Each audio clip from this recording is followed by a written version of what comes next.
Chapitre 10 de la vie, des épreuves et de la patience. La phénoménologie fondée par Edmund Husserl avait pour vocation de saisir le monde tel qu'il est, ou tel qu'il se présente à la conscience, pour pouvoir décrire son essence.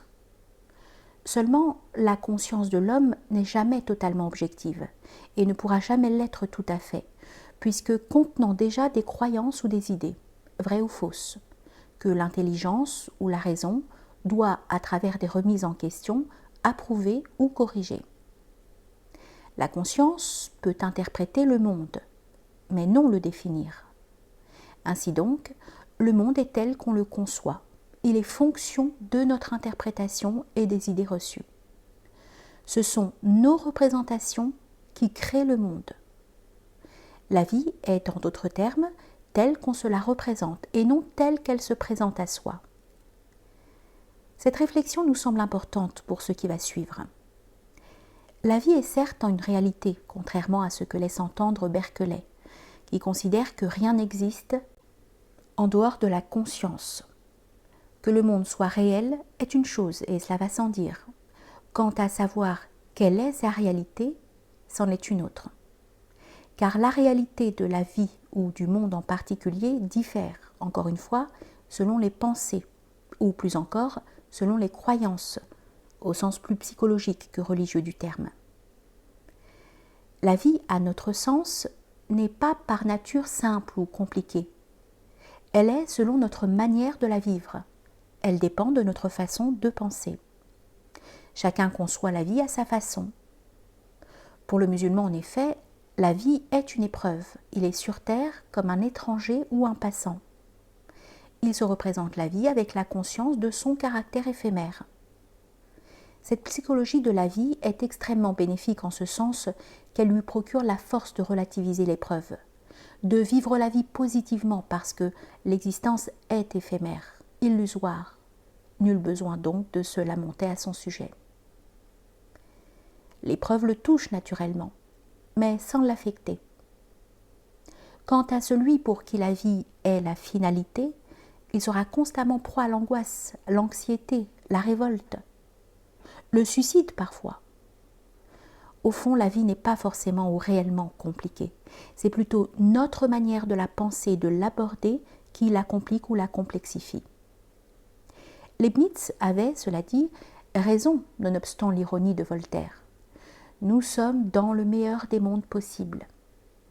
L'islam est de concert avec cette approche et pousse le musulman à vivre dans cet état d'esprit, c'est-à-dire à avoir une approche positive des situations, bonnes ou mauvaises, qui se présentent à lui. Il n'y a, osons le dire, que du bon dans la vie, parce que même le mal recèle quelques biens.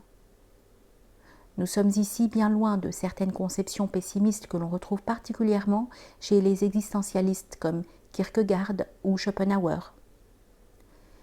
La gravité d'une épreuve dépend donc de notre conception de l'existence. Voilà pourquoi disions-nous que la vie est telle qu'on se la représente. Perdre son emploi peut s'avérer comme la fin du monde pour certains, et pour d'autres, le début d'une nouvelle aventure. L'épreuve est la même, mais le ressenti est différent, parce que la conception de la vie diffère. Et par conséquent, les réactions ne sont pas les mêmes. Plus clairement, un être concevant la vie comme une étape éphémère est sur le plan émotionnel moins affecté, et donc plus résistant sur le plan réactionnel, qu'un être pour qui la vie est une fin en soi. Il existe donc un lien presque logique entre conception, émotion et réaction. Face à l'épreuve, notre réaction découle de notre émotion et notre émotion de notre conception. Ainsi, face à une même épreuve, les répercussions peuvent être lourdes pour certains et moins lourdes pour d'autres, selon le degré d'attachement des uns et des autres à la vie. Plus encore, un athée qui perd de l'argent peut être plus affecté qu'un croyant qui perd son enfant. C'est ce que j'appelle le principe du CER, C-E-R, conception, émotion et réaction. Se nourrir d'une conception désintéressée de la vie pour ne pas être affecté par des émotions négatives et déviantes et ainsi développer une réaction positive et surtout constructive. L'épreuve est une réalité de la vie pour le croyant. Elle a un sens, une finalité. Et contrairement à l'idée qu'on s'en fait, ce n'est point un châtiment ou une sanction divine, bien au contraire, c'est une miséricorde.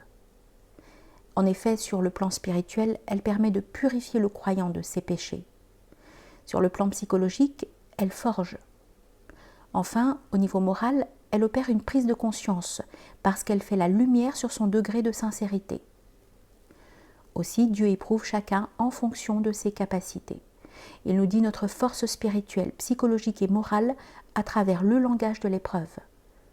En nous éprouvant, Dieu ne cherche point à nous affliger, mais plutôt à faire l'éloge de notre force. Voilà une conception qui rendrait la vie plus agréable à vivre. En outre, les épreuves conduisent parfois certains à penser que la vie est injuste. Pourquoi ça arrive à moi? Pourquoi faut-il que ça arrive à des innocents? Pourquoi? Tous ces pourquoi de l'injuste ne sont rien d'autre que d'injustes pourquoi. Comme si n'est juste que ce qui est compréhensible ou accessible à la raison. La vie serait donc injuste dès lors que l'intelligence se retrouve face à ses propres limites.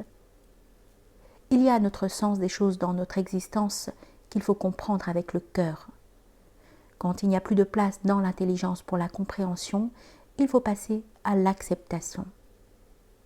C'est l'épreuve de l'humilité parce qu'il y a parfois des choses qui nous échappent, qui dépassent notre entendement. Ce fut le cas pour Moïse avec El-Khidr. Ce dernier commettait des actes qui, aux yeux du prophète Moïse, paix sur lui, paraissaient injustes, inacceptables.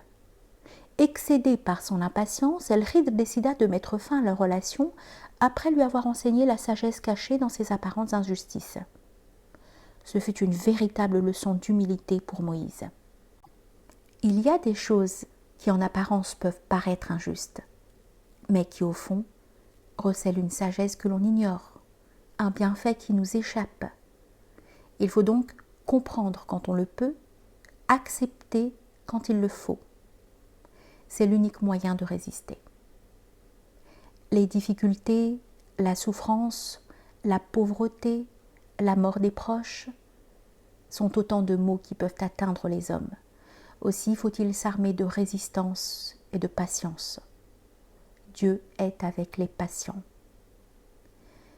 Ce que Dieu donne en miséricorde, il faut le rendre en patience. C'est une exigence, un jihad.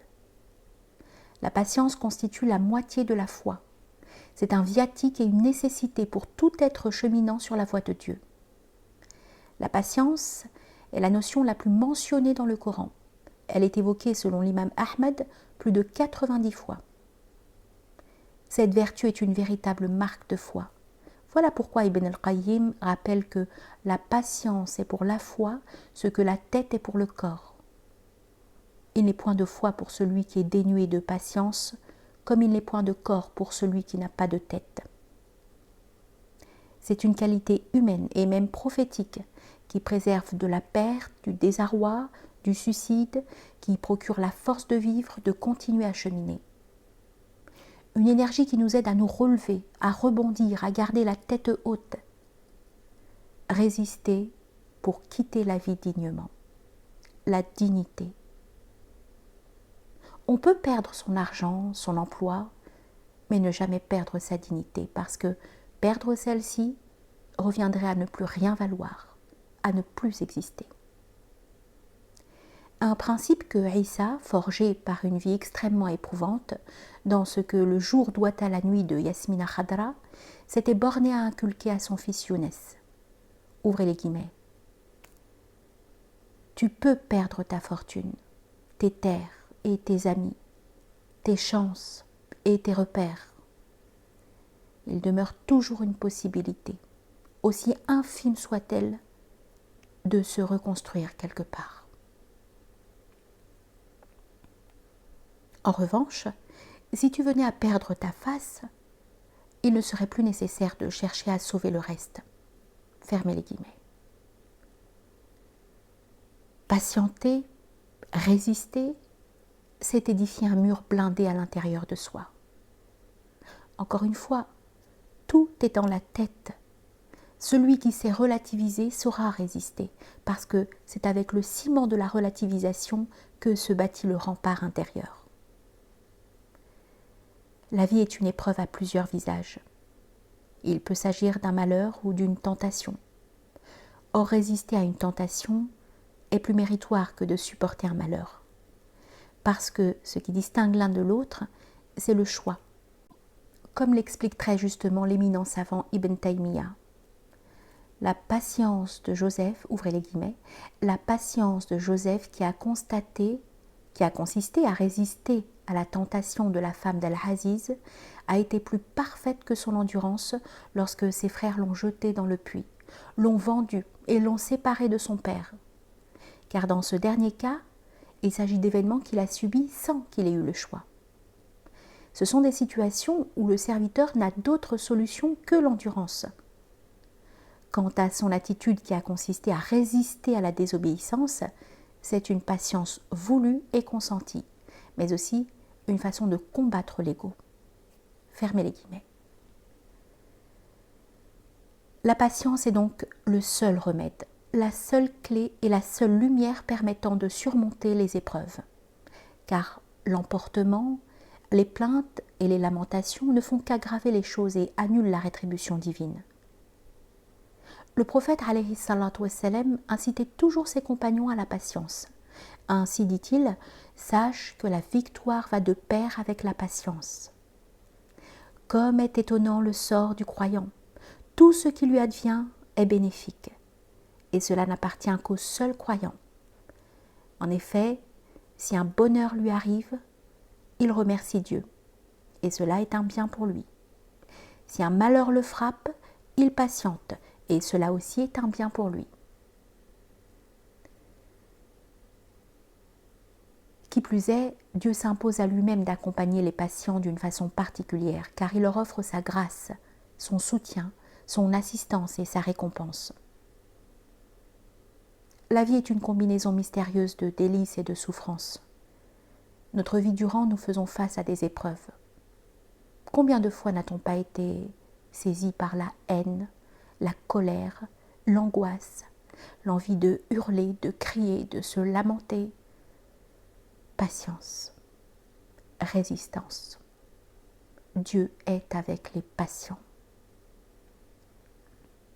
Le poids de la vie ne peut être supporté par les faibles.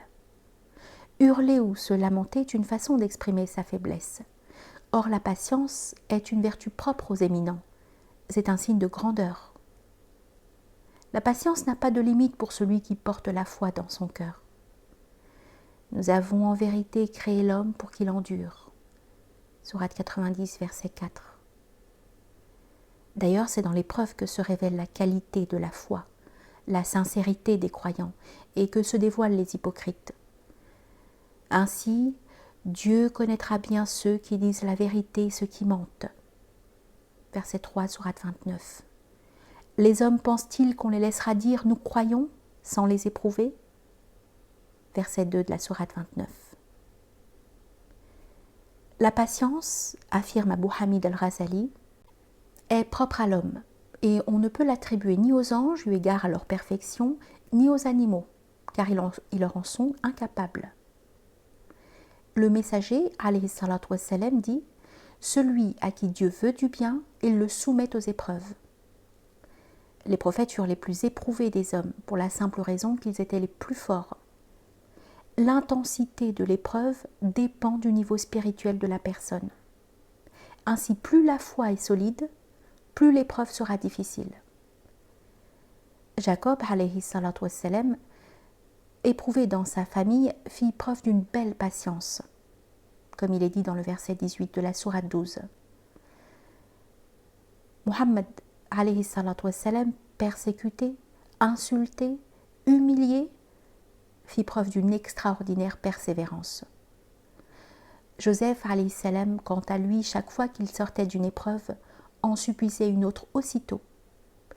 Il patienta face à la jalousie de ses frères et résista aux tentations de Zuléha. Jeté en prison Il persévéra dans sa mission en proclamant l'unicité de Dieu à ses compagnons de prison. L'épreuve est un signe d'amour du Seigneur envers son serviteur. Elle est une grande école où il y a tant à apprendre. Parfois, on apprend plus en sortant d'une épreuve qu'en sortant d'un cours ou d'une conférence. Le plus beau fruit que puisse récolter une personne endurante, c'est l'amour de Dieu. Dieu aime les endurants.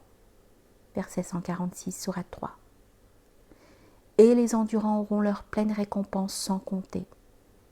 Verset 10, sourate 39. Et quoi de meilleur que l'amour de Dieu? C'est le bonheur assuré. La foi est la force suprême qui fait de l'être un soldat prêt à affronter le combat, la vie, à s'engager corps et âme pour la cause divine. Elle le dispose à chasser d'un revers de la main le moindre obstacle, à cicatriser chacune de ses blessures, à aller jusqu'au bout sans jamais battre en retraite. Un soldat que seule la mort peut arrêter. Rien dans la vie ne peut ébranler un être convaincu, empli de foi et de certitude, parce que le musulman croit dur comme fer en la justice et la miséricorde de Dieu, bien sûr. Nous rétribuerons certes ceux qui auront patienté. Verset 96 de la sourate 16, et encore d'autres versets comme « Il fait succéder l'aisance après la gêne »,« À côté de l'adversité, il y a la félicité », etc. En effet, comme l'enseignait Jesrad à Zadig, il n'y a point de mal dont il ne naisse un bien. Le bonheur succède au malheur, la richesse à la pauvreté. C'est une promesse de Dieu, et Dieu ne manque jamais à ses promesses. La confiance, la certitude en Dieu sont les piliers fondateurs de la patience, de la persévérance. Un être rempli de la foi, habité par une conviction profonde, une confiance sincère et un espoir vivifiant en Dieu, saura faire face aux épreuves, quelle que soit leur ampleur ou leur durée. Quant à celui qui renie sa foi, il vit dans l'angoisse. Durant les épreuves, il ne sait à qui s'en remettre, n'espère aucune récompense ni aucune délivrance, et ce faisant, il se lamente, s'angoisse, ce qui le conduit à une perdition certaine. Un être qui porte la foi, ainsi que la force de la persévérance, ressemble à l'arbre dont les racines sont profondes et solides. Face au vent et aux tempêtes, il ne s'effondre pas. Quant à celui qui étouffe sa foi, il est comparable à la feuille morte que le vent fait tomber et charrie à son gré. Ali disait, ouvrez les guillemets, « Sache que la patience est l'une des voies qui mène au paradis et sauve du feu de l'enfer, car nous avons été informés que le chemin du paradis est pavé d'épreuves et celui de l'enfer de désirs. » Fermez les guillemets. Persévérer dans les épreuves pour obtenir le paradis, maîtriser ses désirs pour échapper à l'enfer, voilà ceux qui ont reçu de la part de leur Seigneur des grâces et une miséricorde. Voilà ceux qui sont les bien guidés. Verset 157 de la sourate 2. Les grâces, la miséricorde et la guidance sont octroyées ensemble exclusivement aux persévérants. Il est nécessaire d'apprendre à faire face aux épreuves, quelle que soit leur gravité ou leur durée. Ne pas paniquer, disait Mohammed al-Ghazali, devant une tempête qui apparaît à l'horizon. Même si elle est suivie d'une deuxième et d'une troisième, il faut rester serein et avoir la certitude que les signes du dégagement finiront par arriver. Les persévérants, affirme Youssouf el-Qaradawi, sont ceux qui trébuchent mais ne tardent pas à se relever. Ils commettent des erreurs qui frôlent la vérité. Ils subissent des blessures qui ne tardent pas à se cicatriser et échouent plus d'une fois mais ne jettent pas les armes. Et ils ne se laissent pas aller au désespoir et ne perdent pas espoir de revoir la lumière. Patience face aux épreuves, résistance face aux désirs, persévérance dans l'obéissance de Dieu, endurance face aux difficultés, en s'en remettant à Dieu, en levant les mains au ciel pour invoquer de tout son cœur implorer avec toute la force de son être, Dieu répond à l'appel de qui l'appelle quand il l'appelle. Verset 186 de la sourate 2. Résister, c'est placer sa confiance en Dieu, en s'armant d'une certitude inébranlable. Mais aussi se donner tous les moyens de surmonter l'épreuve, parce que le fatalisme n'existe pas en islam. La confiance en Dieu est une station spirituelle fondamentale pour faire face aux épreuves de la vie. Prenons à titre d'exemple le récit d'Ibrahim. La fosse où on voulait le jeter était énorme, et le feu était si intense qu'il fallait se tenir à plusieurs mètres de ces flammes pour ne pas être brûlé. La catapulte était prête. L'heure était venue pour lui de payer pour avoir détruit les statues du temple. Ibrahim, l'ami intime de Dieu, allait être jeté au cœur de ce fossé terriblement enflammé.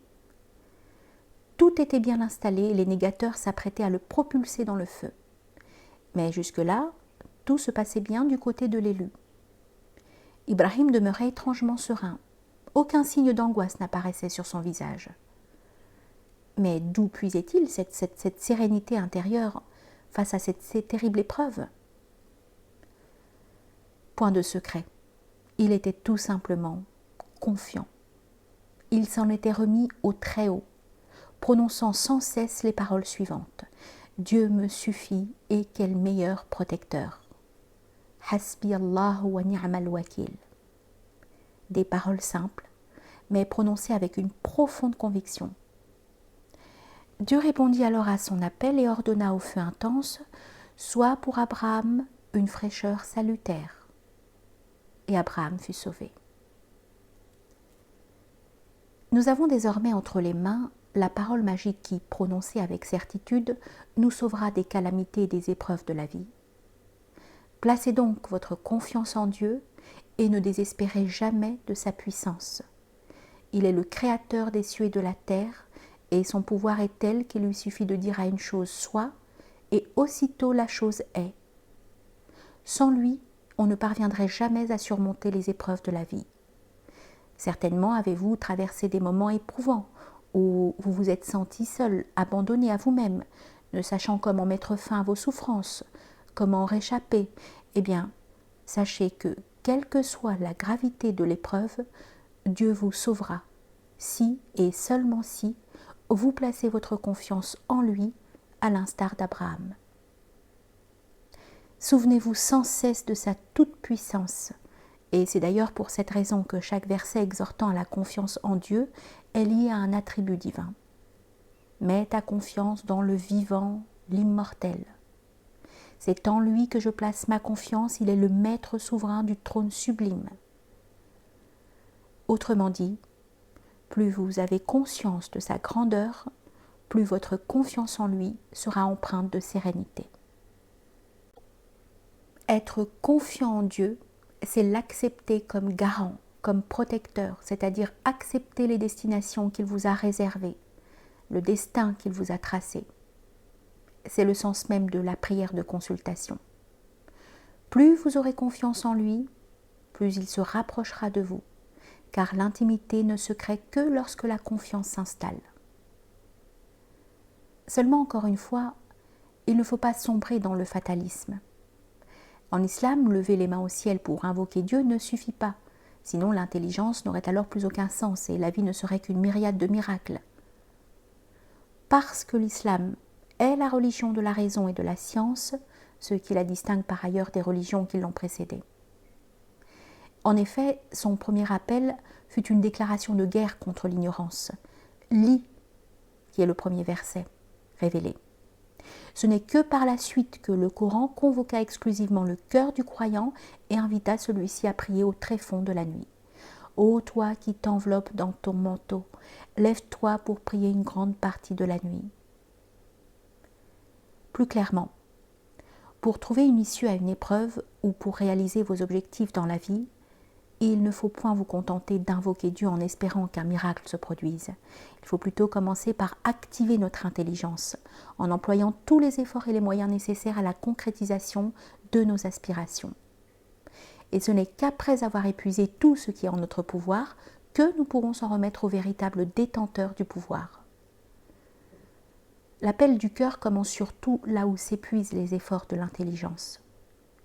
Il faut à la fois une intelligence qui gère l'épreuve et un cœur qui prie celui qui nous éprouve. À ce titre, nous avons un bel exemple illustrant parfaitement notre propos. Et quel exemple plus parfait que celui du prophète, alayhi salatu wassalam. Lorsqu'il reçut l'ordre d'émigrer à Médine, le messager de Dieu mit en place un plan d'exil d'une extraordinaire intelligence. Pourtant, en qualité de prophète, il aurait pu, pour alléger son entreprise, se contenter de solliciter un miracle divin. Mais ceci aurait été contraire à l'esprit de l'islam, qui justement a fait triompher la raison. Le prophète commença tout d'abord par choisir celui qui allait sacrifier sa vie en passant la nuit chez lui, dans son lit, afin de contrecarrer les intentions criminelles de ses ennemis. Et pour ce rôle, personne n'était plus qualifié que son cousin Ali. Il avait ensuite trouvé un guide pour lui indiquer les détours et les cachettes durant le trajet, afin d'échapper à la vigilance de ses poursuivants. Puis, il avait trouvé un lieu de repos avisé, la grotte de Thawr, où il s'y réfugierait le temps d'échapper à l'ennemi.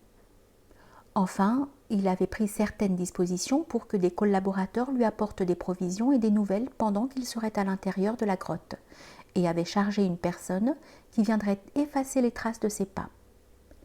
Le plan était donc habile.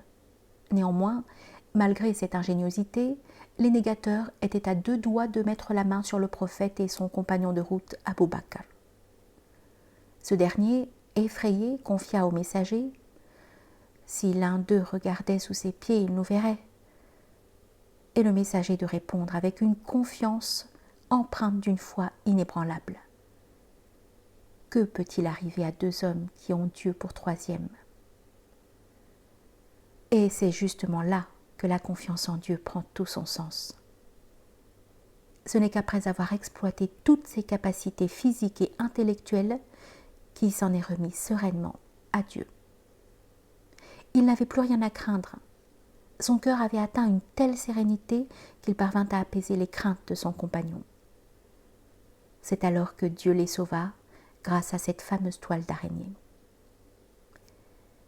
Patience, persévérance. La vie est éphémère. La vie est un combat, et le meilleur soldat n'est point celui qui en sort vivant, mais celui qui meurt dignement. Souvenons-nous de lui dans l'aisance. Il se souviendra de nous dans la difficulté. Nous sommes à Dieu, et c'est à lui que nous retournerons.